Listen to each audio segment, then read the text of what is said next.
Once upon a time, in a small village in the heart of Igbo land, there lived a woman named Ngozi. Ngozi was a poor widow who had lost her husband many years ago. She lived with her only daughter, Amara, who was a beautiful and kind girl.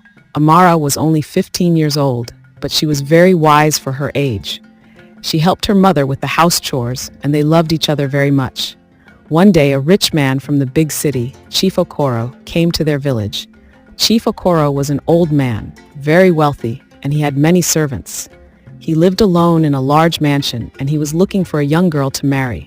He had heard about Amara's beauty and kind heart, and he decided to visit Ngozi's house to speak to her.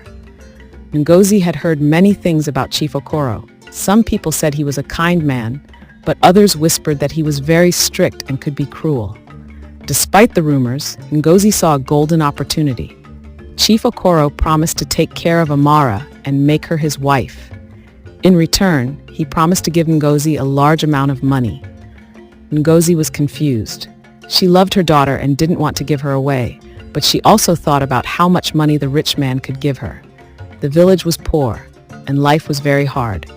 She thought of the many things she could do with the money: build a better house, buy food, and send Amara's younger brother to school. Ngozi didn't know what to do, but after thinking for a long time, she made a painful decision. She decided to sell Amara to Chief Okoro. The next day, Ngozi spoke to Amara. "My dear daughter, a rich man is coming to marry you. His name is Chief Okoro, and he is very wealthy. You will live in a big house, and you will never be hungry again. You will be very lucky."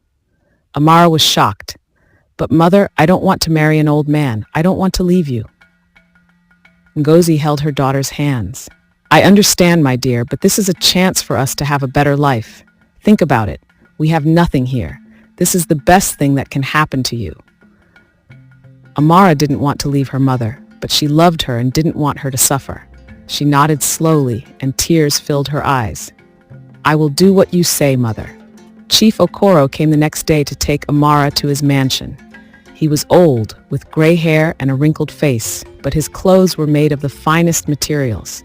His smile was wide and strange, and he promised Amara that she would be treated like a queen in his house. As Amara walked away from her home, her heart was heavy. She looked back at her small house and her mother, who was standing by the door, waving goodbye. Amara felt sad and scared, but she walked on. When she arrived at Chief Okoro's mansion, she was amazed. The house was huge, with tall walls and beautiful gardens. There were many servants, and they treated her like a guest, offering her food and showing her around. But as the days passed, Amara began to feel lonely. The house was big, but it was also very quiet. Chief Okoro was always busy with his work and rarely spoke to her. Amara missed her mother terribly. She remembered their small house and the times they laughed together. She cried at night, wishing she had never left. But there was no way to go back now. Chief Okoro had paid her mother, and Amara was stuck in his mansion. One evening, as she sat alone in the garden, Amara saw something strange. A young boy, no older than 10, sneaked into the garden and ran past her, hiding behind a large bush. Amara was curious and followed him. When she reached the bush, she saw the boy speaking to an older woman who looked very sad. The woman looked up and saw Amara. "Are you the girl Chief Okoro married?" she asked quietly. Amara nodded. "Yes, I am. What is going on here?" The woman looked around before speaking again. "I am the wife of the chief's late brother. Before he died, he warned me that Chief Okoro was a cruel man. He promised that he would take care of me and my children. But when my husband died, Chief Okoro sent us away and took everything from us. Now we live in hiding, waiting for the day when we can take back what is ours." Amara was shocked. She didn't know what to believe, but something didn't feel right. She spent the next few days asking around the mansion, and she began to learn more about Chief Okoro. It turned out that he had many secrets. He had treated many young girls the same way, marrying them for their beauty and keeping them locked away in his house. One night, Amara decided she had to leave. She couldn't stay with Chief Okoro anymore. She didn't want to be trapped in a life of lies and fear. She remembered the boy she had seen in the garden and decided to follow him. Amara sneaked out of the mansion and followed the boy into the dark night. They ran through the village, past the old trees and narrow paths until they reached the edge of the forest. The boy stopped and turned to her. "You are free now," he said. "Go back to your mother before it's too late." Amara was afraid. She didn't know where to go, but she knew she had to try. She thanked the boy and ran back toward her village, her heart racing. She didn't stop until she reached her mother's house. When she knocked on the door, Ngozi opened it with a surprised look on her face. "Amara, what are you doing here? I thought you were with Chief Okoro." "I ran away, mother," Amara said, tears flowing down on her face. "I don't want to live with that man anymore. I want to stay with you." Ngozi looked at her daughter, and for the first time in many months, she realized how wrong she had been to sell her daughter. The money was not worth the pain Amara had suffered. The next day, Ngozi went to Chief Okoro's mansion and demanded that he release her daughter. Chief Okoro was angry, but he knew that he had no choice.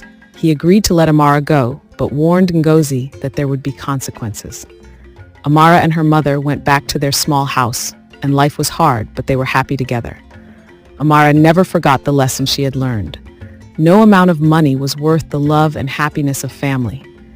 From then on, they lived their lives with hope, and Amara promised herself that she would never let anyone take away her freedom again. Today, let's talk about the 5 important life lessons from this story. 1. The value of family over money. Money and material wealth are not as important as love, family, and happiness. Ngozi's decision to sell Amara for money led to pain and regret, showing that no amount of wealth can replace the joy and bond that comes from being with loved ones. 2. The consequences of making quick decisions. Ngozi's hasty decision to sell her daughter without fully considering the consequences caused harm to Amara. This teaches us the importance of thinking carefully and considering the long-term effects before making important decisions. 3. True freedom comes from being true to yourself. Amara's escape from Chief Okoro's mansion and her return to her mother's house symbolize the importance of freedom and self-respect. True happiness comes from being in control of your own life and staying true to your values, no matter the hardships. 4. Never sacrifice your dignity for gain. Amara's situation shows that sacrificing your dignity and personal happiness for temporary gain, like wealth or comfort, can lead to suffering. It's important to maintain your dignity and make choices that align with your values. 5. The power of courage in difficult situations. Amara's courage to leave the mansion and confront her reality teaches us that sometimes, even in the face of fear and uncertainty, courage can lead to freedom and a better life. It encourages us to act bravely when faced with uncomfortable or unjust situations. These lessons reflect the key messages of the story, highlighting the importance of family, thoughtful decision-making, and self-respect. Thank you for watching and supporting our channel. Please give this story a thumbs up by subscribing, like, comment, and share. See you on the next one. God bless you.